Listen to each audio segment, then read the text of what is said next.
You are listening to the IFH Podcast Network. For more amazing filmmaking and screenwriting podcasts, just go to ifhpodcastnetwork.com. Welcome to the Bulletproof Screenwriting Podcast, episode number 147. If you don't have something that glues the audience to the screen, you're in trouble. Neill Blomkamp. Broadcasting from a dark, windowless room in Hollywood, when we really should be working on that next draft. It's the Bulletproof Screenwriting Podcast, showing you the craft and business of screenwriting while teaching you how to make your screenplay bulletproof. And here's your host, Alex Ferrari. Welcome to another episode of the Bulletproof Screenwriting Podcast. I am your humble host, Alex Ferrari. Now, today's show is sponsored by Bulletproof Script Coverage. Now, unlike other script coverage services, Bulletproof Script Coverage actually focuses on the kind of project you are and the goals of the project you are. So we actually break it down by three categories: micro budget, indie film market, and studio film. There's no reason to get coverage from a reader that's used to reading tentpole movies when your movie's going to be done for $100,000. And we wanted to focus on that at Bulletproof Script Coverage. Our readers have worked with Marvel Studios, CAA, WME, NBC, HBO, Disney, Scott Free, Warner Brothers, The Blacklist, and many, many more. So if you need your screenplay or TV script covered by professional readers, head on over to covermyscreenplay.com. And today's show is also sponsored by the Heart Chart Screenwriting Masterclass taught by legendary screenwriter James V. Hart, the writer of Bram Stoker's Dracula, Hook, and Contact, to name a few. His unique story mapping system will teach you how to get your script ready for production and the marketplace. To gain instant access, head over to bulletproofscreenwriting.tv/heart chart. That's HART chart. I wanted to bring you a special guest, someone who, kind of set the world on fire at the beginning of their career and has continuously brought original and challenging films to the sci-fi genre and have made moviegoers think when they actually watch his films. Today on the show, we have Neill Blomkamp. And Neill is the director and writer of District 9, Chappie, Elysium, and is the founder of Oats Studios, which is putting out some of the most amazing short films being made today, among many other things that he has done.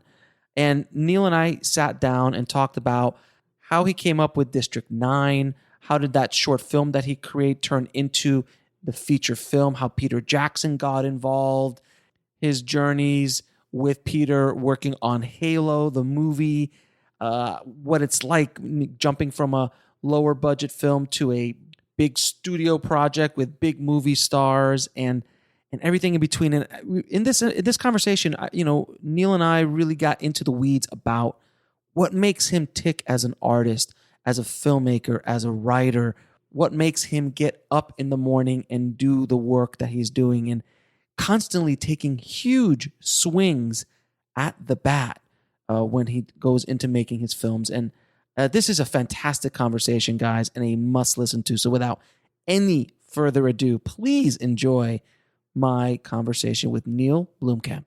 I'd like to welcome to the show Neill Blomkamp, man. How you doing, Neill? Good. How's it going? Thanks for having me. Thank you so much for being on the show, man. I am a huge fan of yours, ever since District 9 and also the mythical story behind the short and how it became the feature and then this whirlwind that you went on. And we're going to kind of talk about all that. But first of all, how did you get started in the business?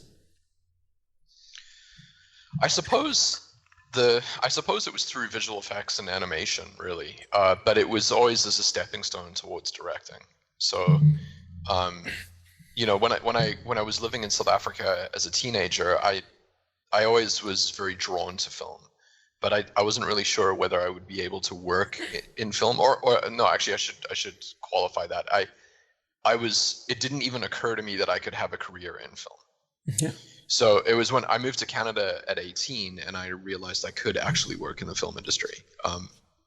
And there was a visual effects company that I started working for as an animator.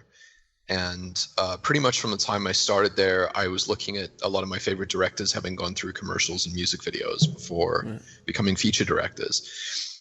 And so I thought that would be an interesting path to try to to try out, and that is kind of what I ended up doing. I just spent very little time in the world of commercials before getting into features. So, but that was the sequence of events. Now, how and those directors, because I came up around the same time you did, and I got into the commercial world and directed commercials and stuff. And I was the same thing during that time period.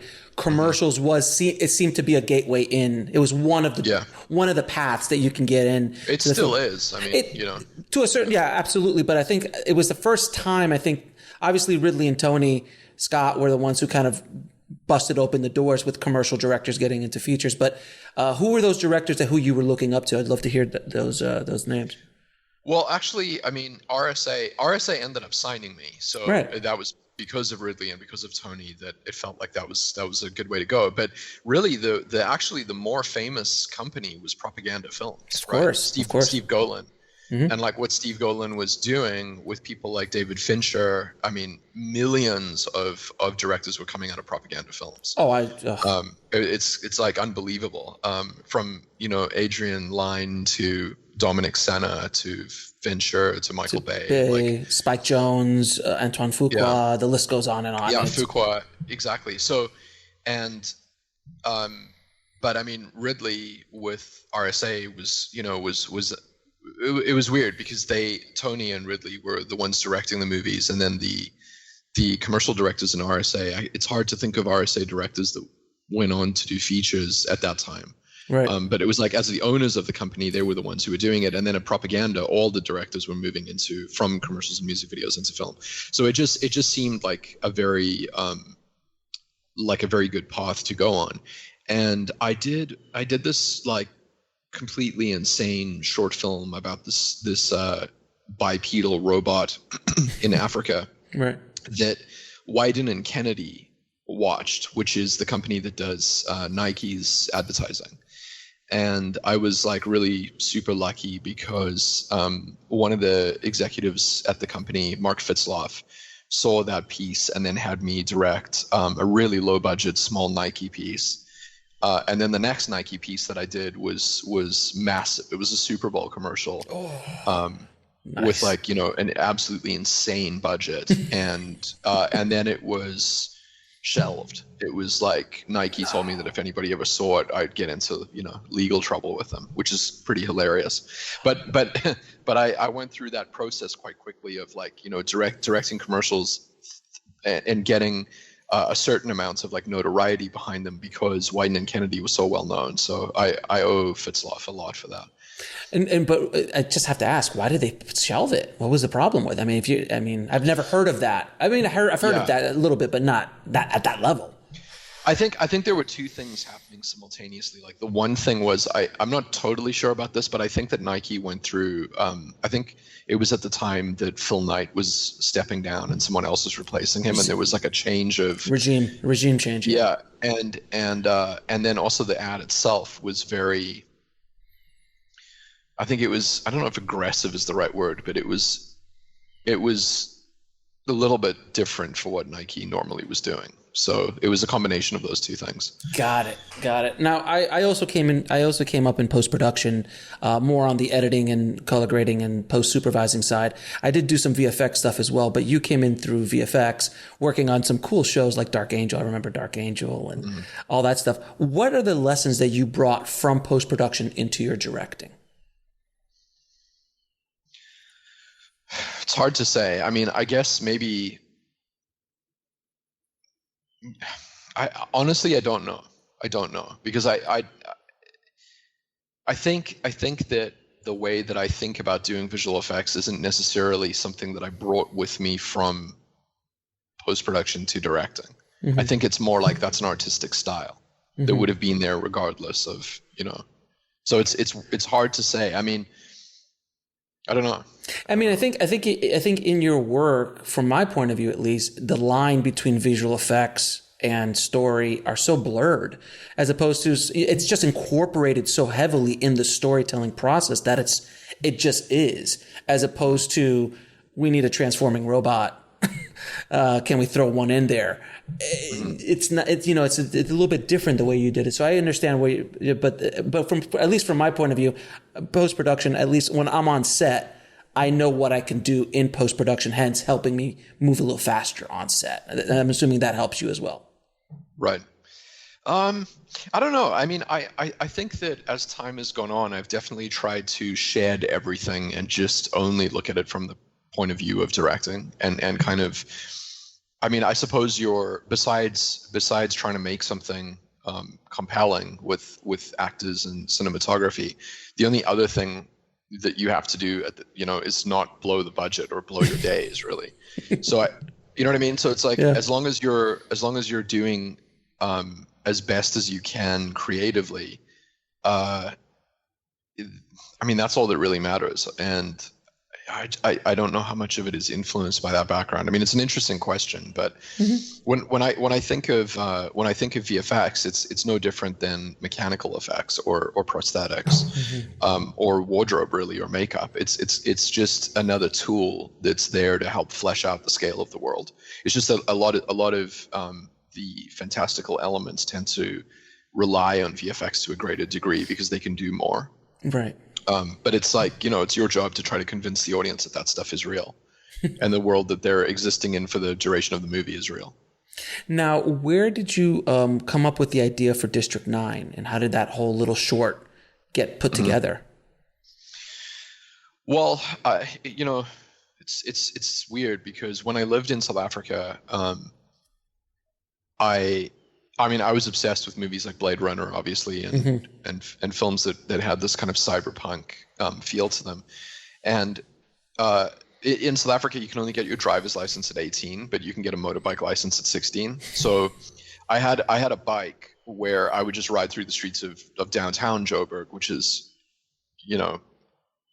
relatively cyberpunk on its own. And I started realizing that I was like, a lot of South African directors or South Africans in general that are creative tend to, or anywhere in the world really, tends to look at the U.S. as like the creative landmark or sort of the milestone that you're going after, right? Like you wouldn't set something in your backyard necessarily if you're from South Africa or Australia. You try to emulate some sort of New York or LA sort of feel to things. And I started noticing that I was very interested in this city that I'd grown up in as I got older. And when I moved to Canada at 18, I realized I was really, really interested in it. And so every trip back, like besides seeing family, I was also seeking out parts of Johannesburg and South Africa's history that I hadn't really gone into much when I lived there. And one of the things that I started becoming aware of was this feeling among relatively poor South Africans that immigrants from Mozambique and Nigeria and Malawi were taking jobs. They were perceiving them as taking jobs from them, and there was this like wave of illegal and legal immigration into South Africa. And so initially the short film that I did was real South Africans talking about real illegal aliens, when you mix that with having an interest in science fiction, but then also being interested in the socio-political stuff, I turned it into the idea that the aliens were in fact actually alien. But they weren't performances. The documentary-based realism of what I was interviewing people and what they were saying was based completely in reality. So that short was this kind of strange combination of real documentary filmmaking mixed with science fiction. And did you add the science fiction afterwards, or was that all planned? Yeah. It was all planned when you were doing it. It was planned. Yeah, it was planned. But the idea came from speaking to South Africans. Like, I mean, if you live in Johannesburg, the sort of north of the city would be wealthier, and then when you go beyond downtown, you'd get into Soweto or areas within Soweto, or other townships like Tembisa, or there's a whole bunch of them.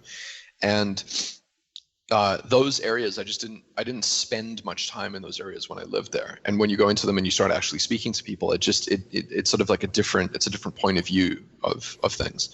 And it started to merge with some of the science fiction ideas that I was having, where at the time I was really interested about using science fiction in socio-political or just discussions about culture and economic stratification across classes, class warfare. Mm-hmm. And I think all of those topics are kind of inescapable they reside in your mind a lot if you come from a country like South Africa, or India or Brazil, where there's huge wealth inequality and huge different class stratification. So yeah, I guess it's almost like two things that are interesting.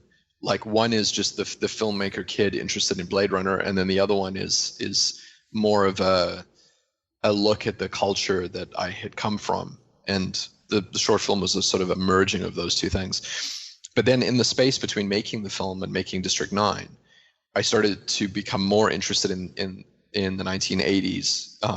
I mean, apartheid, is much longer than obviously just the 1980s, but the 80s is what I lived through up until basically either 1990, the very early 90s when Mandela was released, or 1994 when the ANC actually took over, when Mandela's government actually took over. So I was 14 when the government switched.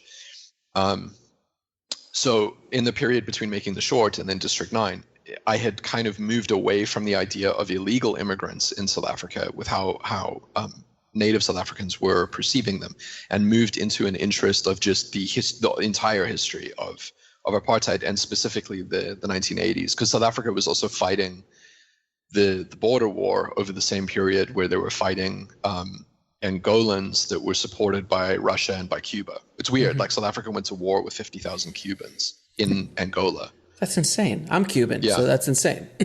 Yeah. I've never even heard of that.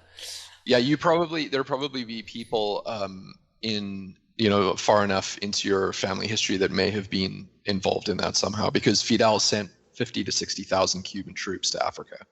So what was happening was the perceived threat of communism was pushing down Africa, because Moscow eventually actually wanted the Cape from South Africa obviously as a strategic point at the height of the Cold War. So they were building bases and turning a lot of African countries communist on the way down to putting pressure on South Africa, which, despite apartheid, was a massive ally of the U.S. And so it boiled over. It started to get kind of crazy in the late 60s, and then in the 70s they went to war with one another, and it just continued in this upward intensity, where the 1980s was it was like completely intense all the way through the 80s, and it ended in 1989. The conflict ended. But South Africa had this weird mixture of militarization outside of the country, fighting a war, and then it was using some of those tools within the borders to control anti-apartheid, pro-black movements that were happening within the country over the same period of time. But yeah, it was pieces of Angola had become communist, and they were basically fighting over Namibia, and at the time South Africa controlled Namibia. And so as the Angolans pushed down, South Africa pushed up, and then and the more pressure they put on Angola, Russia started to use Cuba essentially as a communist ally to funnel troops into Angola to push the South Africans back down. So at its height, it was like 60,000 Cubans. Jesus and Christ. Tons and tons of Russian generals and Russian advisors that were fighting with the Cubans and the Angolans against the South Africans. Jesus, man. Well, so with the short and the feature, it was the first time. I mean, I was raised here in the States all my life, so it was the first time I'd seen kind of like this bigger budget action sci-fi film not set in the United States. It was kind of mind blowing. Especially the short. You were like, wow, man, this was, it just, I think when the short came out, it was in 2004, 2005, if I'm not mistaken. And the internet was, it would have been 05. Yeah, 05. And YouTube was just getting started. We'll be right back after a word from our sponsor. And now back to the show. I don't even remember if it was on YouTube. I think it may not have been because I think YouTube didn't exist. I'm not actually sure. I don't think it was. It didn't exist. I don't think it. I think 2005 it launched. I think in February of 2005 because I put some stuff up in August in 2005 with my films. But what? How did it get into the hands of Peter Jackson, who eventually helped you get the feature made? That was because of RSA. So, like I was saying earlier, I joined RSA with an eye to getting into feature films. I only really cared about filmmaking, like features. I never really wanted to do commercials. So when I signed with RSA, Jules Daly ran the commercial division, and I told her exactly what I wanted to do. And so now all of a sudden I was in a production company that had signed me that was that it was well known and had a lot of creative force behind it. And so she was like, let me introduce you to a bunch of agents because you're going to need an agent to start directing films. So I was like, yeah, that makes a lot of sense. And so I met a few agents that she put me in contact with that I really just didn't like at all. And then she was like, listen, there's one more agent that you should meet, but he's like way more unusual than the other ones. And and he's down to meet with you. And at the time I didn't realize how much of a massive beneficial leg up this would be. But the agent was Ari Emanuel, who I mean, Ari's very well known in Hollywood. Yeah. So, yeah. And when I met him, I really liked him. I liked how honest and just I really, really loved him from the minute that I met him. And so I think at the time it was Endeavor. It wasn't WME, but Endeavor signed me. And the second that Ari and Endeavor signed me, and then there was a younger agent at the time, who's he's my age now, Phil Damacore. Those guys put my work in front of Mary Parent, who was producing Halo at Universal. And she was producing it with Pete. So she gave Pete all of the stuff, and she was like, you should check out Neill's stuff. This is like a young commercial director. And then Pete was into it. So I flew down to New Zealand and met him and met the team that was assembled to do Halo, like, everyone at Weta and Weta Digital. And I just moved there with my family and started working on Halo. But I did have it was interesting because I kind of had a discussion with myself beforehand about, before anything to do with Halo came up, I had a pretty firm idea, because I had already made an Alive in Joburg, which we were just speaking about. And I had a pretty firm idea of wanting to only do things that were kind of my own ideas, or I liked the weirdness of what Alive in Joburg had turned out to be. And I felt like that felt like me, and I wanted to make films that were like that. So I didn't want to do the Spider-Mans and the Hollywood stuff. I just didn't want to really do it, and I was incredibly aware of that. Like, it wasn't like a small thought. It was a strategic. It's anti-strategic because you're shooting yourself in the foot. But it was incredibly clear to me that is not what I wanted to do, and then I was in New York, and I got this call where Endeavor was like, Peter Jackson wants to meet you for Halo. And I was like, fuck it, I'm doing it. I'm going to New Zealand. It was like instantly just threw it out. I didn't care. Which was pretty funny. It was like testing the theoretical mental model. Which was put to the test, and it failed miserably. It failed completely miserably. Absolutely fucking bottomed out. So, yeah, and the second I got there, it was reinforced with how much of a brilliant decision it was, because of just how amazing Weta was, and I'd never the world that Peter had created for himself as sort of a creative structure around him was just really cool.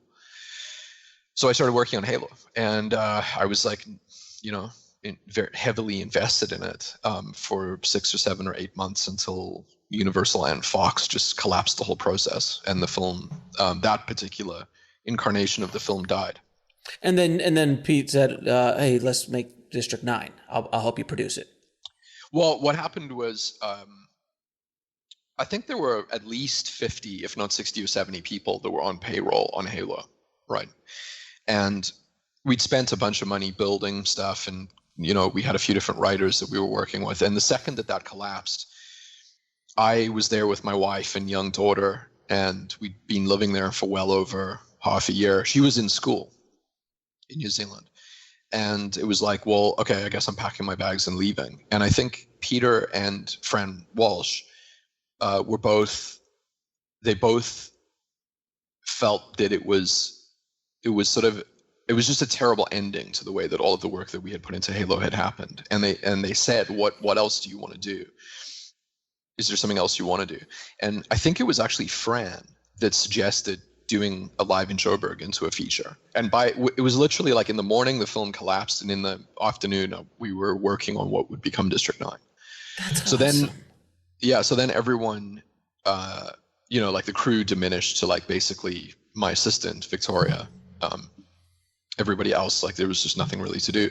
And then as we started slowly writing it and conceptualizing the movie, then Weta Workshop came back on board and started designing the creatures and the world.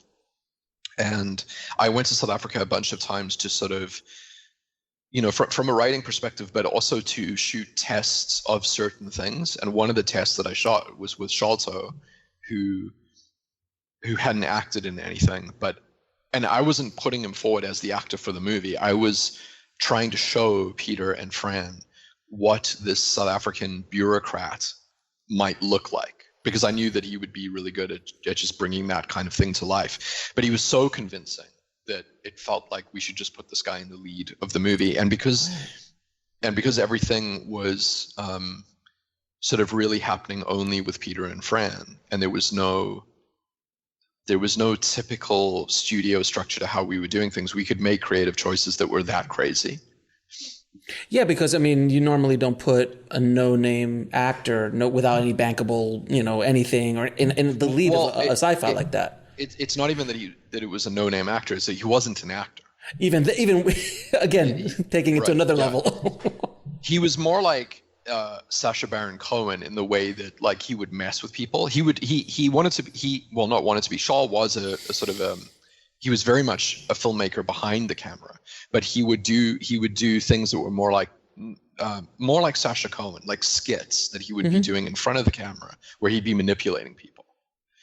And it was that level of manipulation and improvisation that I always knew him as my friend in South Africa, that I knew if I explained what this character was, he would just pull it off amazingly for a test for us to then later get some other actor. But he was so convincing that it was like, let's just use Sholto. And that's what happened. So then the movie gets released. It explodes around the world. People love it. You get nominated for a handful of Oscars. What is it like being in the center of that kind of whirlwind, that hurricane? Because it's intense. I've spoken to others who have been in that little eye of the storm. And what was it like? How did you handle it? What was that all about? I mean, I definitely was aware of the fact that I felt very, very lucky that things had turned out that way. You never really know how something is going to be, especially when it's a little bit weird.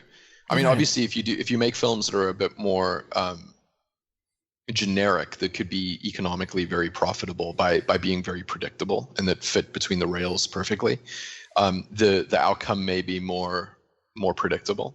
But with something like that, I mean, it's obviously highly unpredictable. I remember when we were filming it, I remember absolutely clearly thinking to myself, like, I know that I like this movie. And I know that if I was an audience member watching this, I would like it. So I'm going to assume that there is at least a small number of people that would be like me that would like this. Mm-hmm. But beyond that, I cannot really imagine other people liking it or not liking it. It's absolutely unclear to me. Like, South African setting, right. Political statements and political concepts wrapped in science fiction. It just didn't, it wasn't clear to me. So I know that when it was received well, I felt lucky, like that, okay, like good. It turned out in a way that people liked it. You got the puck through the net, if you will. Yeah. You just sneaked it through. And that's always amazing when I see films like District 9 and many of your other films that have a budget, that have the scope of story, and you're either able to work within a studio system or at least get it made. It's so much more interesting than the kind of homogenistic things that come out of Hollywood. And I enjoy some of the superhero movies and things like that. But at a certain point, you'd like to have something with a little meat to it. And District 9 has a lot of meat to it. There's a lot of stuff. You're saying a lot of stuff. It's not just aliens fighting, shooting around and killing people and stuff. It definitely says something. So I always find it so interesting. And you've continuously seemed to have been able to do that throughout your career, like with your next film after that. I can never pronounce it a lot. Elysium. Thank you. Elysium. Yeah. What was it like jumping from District 9 to basically a big studio movie with big movie stars and, all that?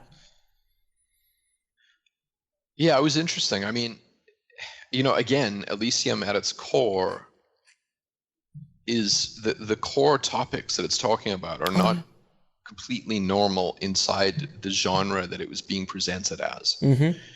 So it was also unusual. And I mean, that's another film that like it could have worked or not worked, or you just don't know if you're doing Chappie's even more. It's like each one of them was like slightly more unpredictable in the way that they would be received. Mm-hmm. No, Elysium, people often ask me about because now I've spent a bunch of time essentially making YouTube videos without studios, and Demonic is a self-funded paranormal activity. And so it's like, well, what's it like? What is the difference between the high budget stuff and the low budget stuff? And what's really interesting is day-to-day stuff doesn't actually feel that different to me. The day-to-day shooting of it is not different, which is interesting, because maybe it's like you're facing the same problems and you're facing the same, thought processes about how to deal with things, but it's only really on a theoretical level. Like if this endeavor doesn't do well, will it make it harder to get other things like this greenlit? It's sort of bigger theoretical questions like that, because working with Hugh Jackman or Matt or something, or Jodie or Sigourney, it's like they were just very cool actors to work with that are very easy to work with. It's not like a radically different situation. So yeah, it's more on the theoretical side than the practical side, I would say, the differences. Now on as a director, there's always that moment on set, at least on all the projects I've ever worked on, where you feel like the world's going to swallow me up. This is like everything's going wrong. I'm losing the light. The actor's not working. The practical effects isn't working. You're already giggling because you're already going through it. But so what was on either District 9 or Chappie or Elysium? Which was the day that sticks out in your head as like like this whole thing is going to come crashing down around me? And what did you learn from it? Well, I mean, in a way, you're asking two questions in one question. Like, when you say the whole thing is going to come crashing down around me, one way to look at that is this day just sucks and it's incredibly difficult to make this day. But another way to look at it is I'm completely fucked and the entire movie is a piece of shit. Like which one do you mean? Ooh, you're absolutely right, because it could be like this is just a really bad day, or well, and then generally, like Martin Scorsese says, is like if you don't look at your first cut and think it's absolute crap, you've done something wrong. So I guess it would be like I think it's a combination. So it's a combination of like, maybe it's been getting a couple days have been bad and other things have been going rough, and it just pops on this day. You're just like, oh my God, am I going to get this movie finished? Is the story being told? I definitely remember a lot of incidences of just difficult shooting days, but they were always sort of buffeted by the feeling that you could make up for it the next day. Like I never totally felt like I had a Lost in La Mancha kind of situation. What a great movie. You know what I mean?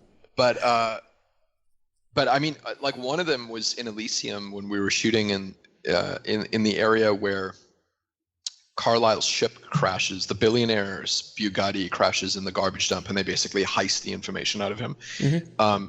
That was the second biggest garbage dump in the world, and it was a real garbage dump in Mexico City. And the top layer of soil was, completely toxic because of all of the garbage, and so production had to scrape the whole top of the garbage dump, like the sand. It's sort of like the Utah salt flats. We had to remove that and then put in fresh, art department soil that looked similar. So in that environment, we were using a lot of helicopters too, and there were days there that were just those were probably the hardest shooting days, I think, just in terms of how rancid the environment was, how hard some of the shots were that we were trying to do, how we were running out of light. Yeah, it was those were consciously memorable as being just really difficult for me. And did you on those days did you like, why did I come up with, why is there a scene in this garbage dump? Couldn't I've written this somewhere else? Yeah, I do think that often. But I would also say that pretty much all of District 9 felt that way. Right. District 9 was by far the most difficult shoot. And there's this thing that happens sometimes where art and reality kind of line up in a way that there's some serendipitous alignment with the universe. In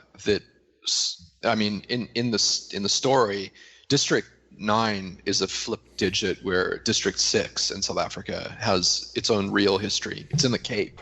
It's not by Johannesburg, but it was a forced eviction under apartheid where this entire community was forced to relocate. The government just drew a circle around it and said, like, this is no longer where you will be living, and they moved everybody out of it.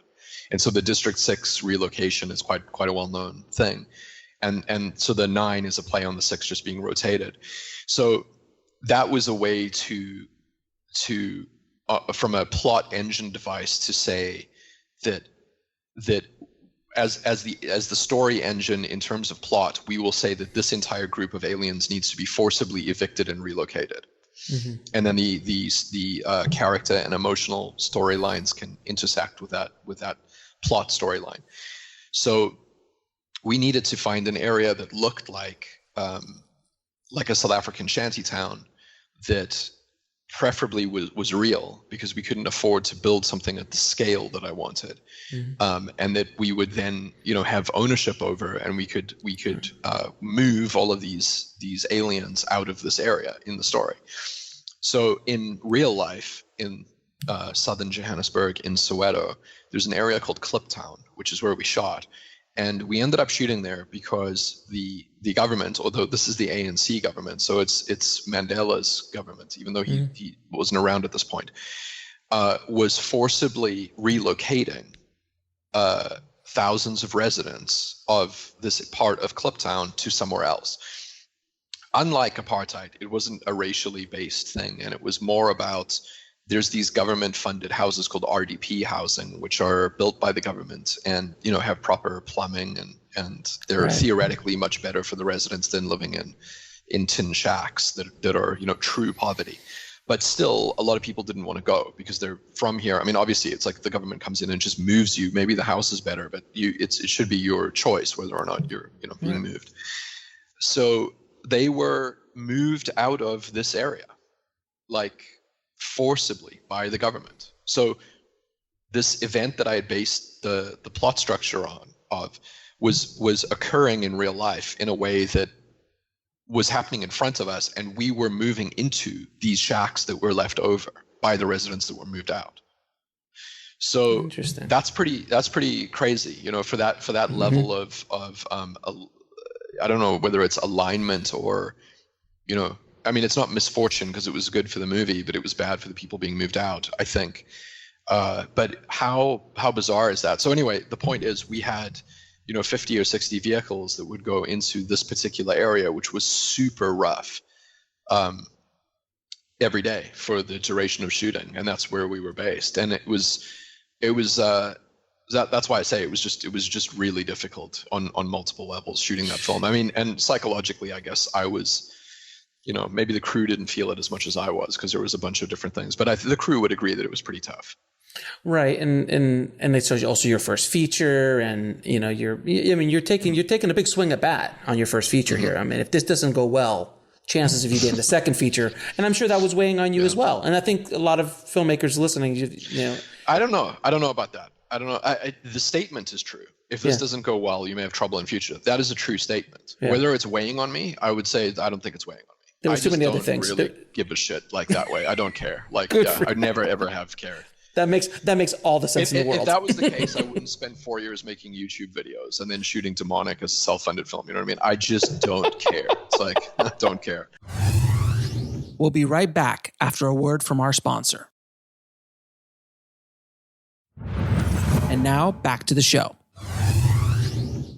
And that is why your films are the way they are, man, because you just don't give a shit in the best way possible with that statement. And you're a brave filmmaker. And there are a lot of filmmakers who aren't brave, that they go down the safe route. And you definitely are like, nope, I'm going to go down the road that makes me feel the way I want to feel and tell the stories I want to tell. Which brings me to Chappie.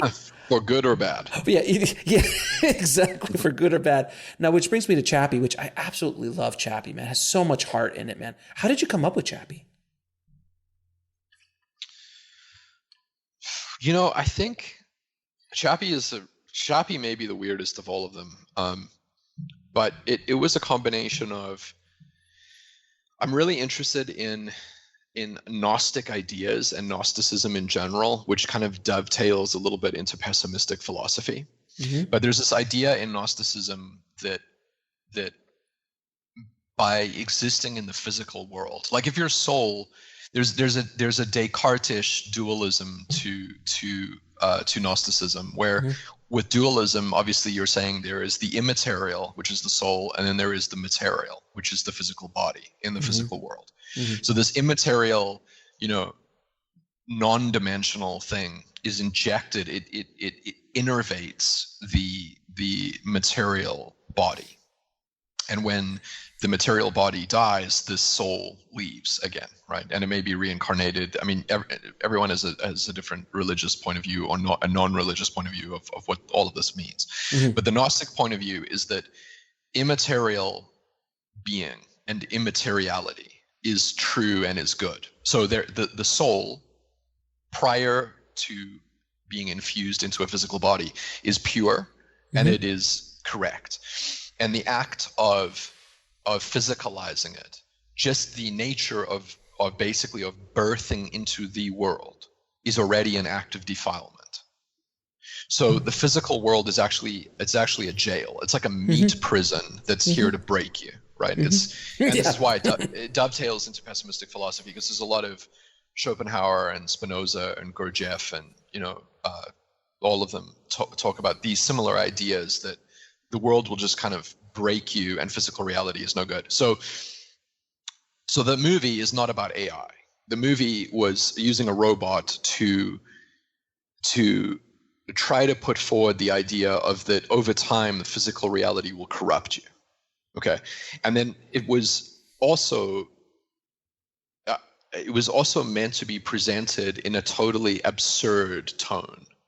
So these massive philosophical concepts were meant to be presented as like bubblegum pop fucking insanity that is irreverent and looks like it should never be talking about these topics. And Die Antwoord, as a South African rap group, seemed like a really interesting way to say that, like, none of this is serious, it's all fun and crazy, but actually if you look more deeply, it is serious. So on the surface level, it looks like a Die Antwoord music video, and then on the deeper level, it's meant to put forward these huge ideas of these existential questions. That's what the goal was, and I don't know really what order that took in the way that it was conceived, but that's kind of what happened. And then I think one of the main reasons that the audience didn't click with it was the exact thing that I was trying to do, which is that why are these two tonal things existing in the same movie? Like either it's serious and it should just be serious, or it's like totally, not serious. Which is it? And that schizophrenic nature is what I love, even though perhaps it's a bit too out there. A bit too out there for normal people to accept as far as their entertainment is concerned. Yeah. No, I love that it challenges you, and I love that kind of erratic nature of the film. When I saw it, I was a very big fan of it. And again, it was just like I always wondered about how you were getting the puck through. Like I was always wondering, like, man, how is he taking these swings with these budgets? And that's the thing is like, there's a handful of filmmakers out there who do take some big swings at bat. And like Nolan is taking huge swings at bat with massive budgets, and there's very few guys like him in the world. But you do it as well with your projects. I always just found it fascinating how you were able to do that. So when I saw Chappie, I was like, how the hell did he get this thing made?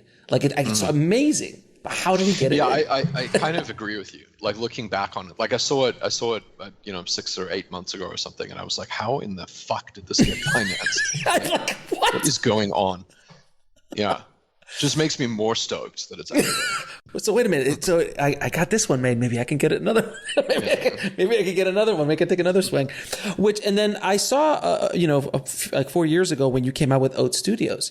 Like, how did that whole thing? Because again, now you're just like, you know what? Screw it. I'm going to YouTube. Yeah. Which of course was what most big directors or successful directors do, is like, I'm just gonna make shorts on YouTube. Yeah. How did the whole concept of Oat Studios and what you're doing with Oat Studios come to be? Well, it was initially not meant to be YouTube. It was meant to be Steam, actually. Oh, okay. Yeah. And because Steam is a way to monetize it, if you eventually you could start charging for things, but video on Steam went through some changes and stuff, and it may not be the best destination for Oats. So in the process of trying to reconfigure it and figure out what would be another version of Steam, we just put everything that we had made onto YouTube, because it was going to be free initially regardless. No matter what we did, it was going to be free. And so now I'm pretty involved in figuring out a different way to release another batch of stuff that later could, not being monetized is the wrong way to describe it, but figuring out a financial model to continue to release stuff like it. Right. So that's what I'm busy figuring out, and it should be separate from Hollywood. It shouldn't be connected to Hollywood. It's meant to act almost more like a video game company, really, than anything that would be in Hollywood. And what I mean by video game company, or an animation studio, actually would be another way to think of it. Because physical production is just a bunch of nomads that are brought together. They're coagulated for one production, and then they disseminate back into the wild, and that configuration would never really occur that way ever again. And if you look at Pixar, or you look at a lot of game studios, that isn't the case, right? These are artists that are working under one roof for many years on many different projects. So I wanted Oats to be a live action version of that, where everyone from production design to costume to visual effects, like everything would be under one roof, and it would make everything from start to finish. So it was just a theoretical film studio concept that I'm still very drawn to, and I want to continue to try to figure out. Now, because you're always on kind of like the bleeding edge of technology with a lot of the stuff that you do, is there any filmmaking technology or technology that you see in the horizon that you are hoping comes to be? Like they're like, oh man, if I could just have this. It's like what they're doing with the Mandalorian and the volume there and all that kind of stuff. I know but is there anything else that is coming up? No, you're good right now? No, I don't think so. I mean, I think all of the tools that filmmakers need have been there for a long time. It's more just a case now of like ease of use, maybe, or something that makes it easier. Because making films is very difficult. It's super, super difficult. But there's I don't really look at it that way. It's the volumetric capture that we used in Demonic was something that I had sort of earmarked for one of the Oat Studios short films, right? It was like that's what I thought I was doing with it. And Oats is a perfect avenue to look at stuff like that, where it's like, well, let's just use this wacky technology, or let's do this. Or like we made a puppet show that we haven't released, but it's like, let's just make a puppet show. It doesn't have to be about technology. It's just about like interesting things that are maybe stuff I haven't done before. So volumetric capture was something that I was becoming increasingly more interested in right up until the pandemic, where prior to COVID-19, I thought that the next film that I would do would be in a sort of like, a Chappie-ish budget range. And then I would have this Oat Studios creative stuff that I was doing. So let's use the experimental volumetric capture in something at Oats, which is where it should be, and then we can fuck around with it and put it on YouTube. So we started speaking to Metastage in Los Angeles, who was really helpful and super cool. They're a volumetric capture studio, and I would speak to them about like, well, how would you do this, and how does this work, and just because I was obsessed with volumetric capture, and I knew what the 3-dimensional outcome of that would look like, and what it would be like to play with it in 3D and figure out stuff. So when the pandemic happened, it was like, well, instead of doing an Oats Studios thing that we release online, why don't we make something that's more like Paranormal Activity? Just scale it up to like 1.5 hours, and we can use some of the stuff that we were thinking about, like volumetric capture. So Demonic is also an unusual film because this stuff that normally wouldn't have been in it in a feature sense just kind of came to be because there was a good gap of time and a way to experiment with it.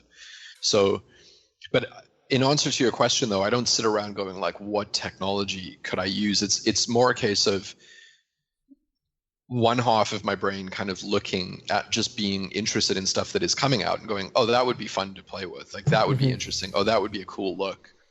That could be interesting in some story sense. And then the other part is like, if you have a pre-existing idea or a script, then does any of this make sense in it, or is it worth changing something in it to incorporate these ideas? And like often it may not be. It could just be the story. The story is story first, and then look in reverse. Demonic is weird because it happened the other way around. So yeah, it's almost like because it was birthed out of this reverse engineered way of coming to be. So tell me a little bit about Demonic and how that actually got all put together, and you shot during the pandemic, and what that whole process is like. Well, I mean, each one of the shorts on the bigger shorts, like if you look at something like Zygote, those are they're over $2 million, right? Like each of them. So Demonic is under 2 million.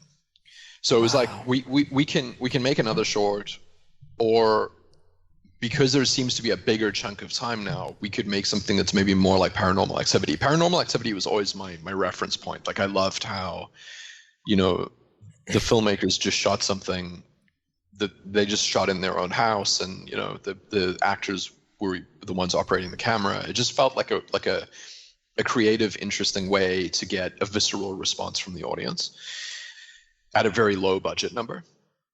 So it was like, because the pandemic has allowed for this gap in time where like normal production is just on hold, and it was right at the point that I wanted to go back into Hollywood and start making stuff in a feature sense. Then I just thought like, well, why not make a feature just at this lower budget level, and we'll use the same approach that we use with a lot of the old stuff, and then use some of this weird technology that we want to play with. So that's basically what happened. So it was a case of reverse engineering what we had access to, like the locations and and then just playing in that sandbox, which is what happened. So it, very much like Paranormal Activity, or El Mariachi is like, what do I have? I have a Mexican town, I have some guns, I have a turtle, I have a mariachi case. You were like, okay, I have a volume, I have volume. So your tools just happened. You were just reverse engineering based on the tool set that you had. Yeah, exactly.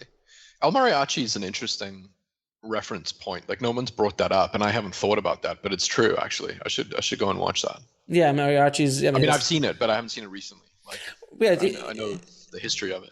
Right, exactly. It's just kind of like that backing into a story based on the stuff that you have, and Paranormal did that, and I think even Blair Witch to a certain extent did that as well. But Mariachi was specifically like, he wrote the script around like, what, I have a bottle, great, that bottle's in the scene. It's exactly, that was exactly what happened. I mean, that's pretty much like exactly how it was conceived, which is even more way more constraining than the oat stuff actually, because the oat stuff was still a relatively normal process in terms of just think up any idea, right, and then let's figure out how to execute it. This was, because it was a longer running time, it was like, you're taking the smaller amount of money over a longer period of time. You can't just make up whatever you want. So what do you have access to around here? And originally I was going to film it in my own house. I mean, that's not what ended up happening, but the initial idea was, let's just film it in my place. So, and this is the thing that I find fascinating about your career. You've worked on big studio projects, but very few directors who work on big studio projects will go all the way back down to the indie level and do something as insane as I'm going to go shoot in my house. Yeah. That's extreme bravery. Or you just don't care, which is what you've stated many times. You're like, I'm just going to do what I want to do. Yeah. I mean, I think, it's just a personal preference thing, maybe. Like I really do feel I don't like being told what I have to do, and I don't like there being any expectation on what I'm meant to do. I want to just do what I want to do. And if I want to shoot something that's like really low budget, then I should be allowed to go and do that, And yeah, I'm curious to see. I mean, the next film that I want to do should feel it requires quite a lot of resources, I think, because it has some real scope to it, like has some serious scope to it. So it'll probably feel a lot bigger than what I've been doing lately. But I mean, that's because I want to do it. It's because I had an idea that I love the idea behind it. So are you going to go back to this kind of demonic style of filmmaking again? Because it's so freeing. Possible. I mean, it's so freeing as an artist. You just let's just go. I don't have to worry about anything. I don't have to go. You just go and do. Yeah. No, it's definitely possible. I mean, it's like, it's completely possible. I mean, the thing that I would say is more, almost more certain in a way is more of the Oates kind of stuff. Mm-hmm. That is almost certainly going to happen. The features at the lower budget level, it's like, sure, if there's something cool, like I'll probably do it. So the Oates stuff is a real goal. Got it. So what you're saying is you want to be a YouTuber for the rest of your life, is what you're saying? No, I'm joking. No, because remember I was saying it wouldn't be YouTube. Like it was Steam initially. I know. I'm joking. Actually, it could. There's a possibility it could be YouTube. That'd be interesting. But I mean, again, like there's a lot of creativity happening with YouTubers that I don't necessarily see happening at the same level. And Hollywood is so stilted. I mean, there are a handful of directors that are doing super interesting stuff, but for the most part, that's not the feeling that I get. The feeling I get in general is just highly homogenized, like what is the least offensive thing that we can do that checks these boxes of whatever particular genre that it's in. Like I'm not overly stimulated by stuff that I'm seeing, unless it's from a handful of like directors that are pretty awesome. So the YouTubers, on the other hand, just fucking do whatever they want, and it's like that feels much more interesting to me. Like they're not making feature films, but they're doing what they want to do, and I really enjoy that. And anytime you can give an artist free reign and some resources to do whatever they want to do, cool stuff's going to come out. And you've been able to build that world for yourself in a very large way. So I applaud you as a fellow artist that you have been able to do that for yourself, and that you are just brave beyond compare. You just don't give a crap. And that's what's so wonderful about it, because the best filmmakers in the world are the ones who just... Did you hear like what Coppola's doing now? Yeah, I just read about that. That's insane. He's like, how old is he now? He's like... I'm just going to throw $100 million. I'm going to write a check for $100 million because of all that wine money I've been making over the last decade. And I'm just going to make a movie because I'm crazy. He's been destroying it in the wine industry. So he's been crushing it. No pun intended. He's been crushing it. Yeah. That's pretty cool though. I mean, it's definitely like, it's refreshing to see that. Exactly. And if anyone's ever seen Hearts of Darkness, you understand the documentary about Apocalypse Now. You just know he's as insane as they come. And he's the originating, one of the originating insane guys. Yeah. Yeah. I mean, Coppola is very cool. American Zoetrope, the whole thing is pretty amazing. The whole thing that he did. Yeah. What he tried to do multiple times and has been able to pull off with American Zoetrope is interesting. Now I have to ask you a question. Is there any piece of advice that you would give, you wish you would have gotten, or you would be able to give your younger self? If you can go back, is there anything? Jesus, that's an interesting question. I mean, it would probably be something along the lines of just sticking to what you believe in. Like, don't let people knock you off the rails that you're on. Like really just double down and completely commit to what you believe in, and don't let people talk you out of things. would probably be something along those lines. That's a great piece of advice, because you're right. People are always, for good intentions or bad intentions, they're always trying to either work you or push you and tug you in different directions. And a director has to stand firm sometimes. Yeah, I think that would, that would be. I mean, I'm relatively like that, but I could be more. I could be more like that. And I think if I was younger, it would have been something that probably would have been like quite helpful. We'll be right back after a word from our sponsor. And now back to the show. Now, what is the lesson that took you the longest to learn, whether in the film industry or in life?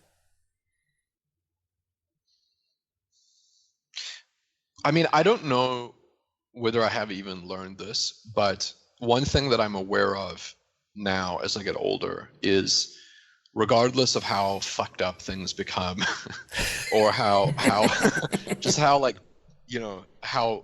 how terrible things may appear to be, or maybe a different way of describing it is, regardless of the level of pressure that you are under, always just try to not let that infect the way that you treat other people, and try to always have a sense of politeness or dealing with other people in a way that you're not bringing your bullshit into the situation.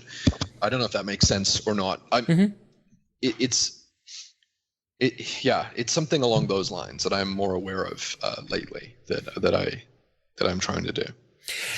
You seem very fearless when you do all of the work that you've been doing over the course of your career. Is there a moment where you were deathly afraid and you had to break through that fear to get a project done or to do something that was really testing you as a writer or director?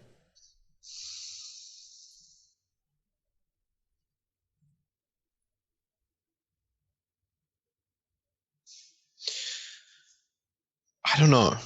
I mean, when the films aren't received well, it's difficult because it makes you question who you're making the films for. That's probably the closest I've come to. It just makes you question things, and right. Maybe that's the closest. When I'm pretty good at when I'm making stuff to just make it the way that I want to make it. Like the way that I look at it is, like we were talking about before. If you're doing a bunch of generic stuff, you can be highly predictable with the outcome, right? You can be relatively assured in the way that the film will be received if you do certain things. The more you venture away from that, you're venturing into a place where the film could be a massive failure, and it could be a massive success, and it could be somewhere in the middle. But what is definitely happening is that you're venturing into the world of unpredictable, and that there is no way to know how the audience is going to take it. So over the course of my career, I would prefer to have made, even if I make a bunch of films that really don't work with audiences, there will be some in there that massively do work. And the only way to discover which those are is to continue to like hold the course and make stuff that, you just feel like you believe in, right? So there's something in that approach that I think is quite mentally challenging and quite difficult, but that also feels truthful. So yeah, it would be somewhere in there that I think. Yeah, and then you basically live in that place with every project you do. Essentially, as you've been telling me, every single feature that you've done. Not as much with the ode stuff. Maybe I shouldn't do that so much. Like, I don't know. And what are 3 of your favorite films, man, of all time? Well, one right at the absolute top would be Dr. Strangelove. Awesome. And I think Strangelove is very extremely applicable to me in the sense that there's this dark satire about, it's humorous satire about these incredibly dark concepts that lie at the core of human nature. So Strangelove would be like way up there on the list. The Matrix may be like almost, I don't know, number 2. Like The Matrix is The Matrix is a huge deal to me because it's philosophical and it's just pure popcorn entertainment. It's both things wrapped up in the most amazing way. Right. So the Matrix would be there. And I guess probably potentially Alien. Like if I'm talking about 3 films. I mean, obviously that list changes, but like, yeah, Alien would probably be in there too. Because Alien is all of these other elements, like it's operating on a psychological level that is very interesting, and then it has all of the design elements. It has the straightforward science fiction elements, the way that it's shot. There's just it's just another home run. So all 3 of those movies are something on the front, on the surface, but then they have that well goes really deep. All 3 of those films do. I mean, obviously there's no fighting in the war room. But The Matrix, I mean, when I remember seeing The Matrix when it came out in 99, I saw it 4 times in the theater. Like, same. I mean, I was just talking to a friend of mine about that. And we thought it was like 5 times. It's insanity. It was the same thing. He actually went on to do the VFX on the next 2, on 2 and 3, because he needed to be a part of it. He wanted to just jump on it. And that was the thing, is like when that movie came out, you're just like, for people that weren't around at that time, you have to understand there was just like an atom bomb going off in film. It just changed the trajectory of, I think there's certain movies that just change the trajectory of cinema, and that's just one of them. Like how could you stick a popcorn movie with so much immense philosophical conversations and themes that on the surface, most people don't even get, but for other people, you can get it at multiple layers. And that's like Kubrick's work. I mean, Kubrick, you just keep seeing layers and layers and layers, and it ages very well. Even that film ages extremely well. Yeah. Yeah, The Matrix is pretty incredible. How old are you? I'm 47. Okay. Yeah. Yeah, I would have been, I think I was 19 when it came out. It was exactly at the point that I realized I could work I was working in film as an animator, but I mean that I could direct movies. Right. So it was like ground shattering for me, that movie. Yeah, exactly. So there's certain movies that hit you at certain points in your life, and that was definitely one for me. I was 24, I think, at that point. Yeah. And it just like afterwards, you're just like, Jesus Christ. Now, where can people see Demonic Man, and when is it coming out? Well, it was out on August 20th in very limited theatrical run. Now it's just video on demand. Is it available right now on video on demand? Yeah. Awesome. Yeah. So I will definitely put the links in the show notes for everybody to definitely check out your latest, man.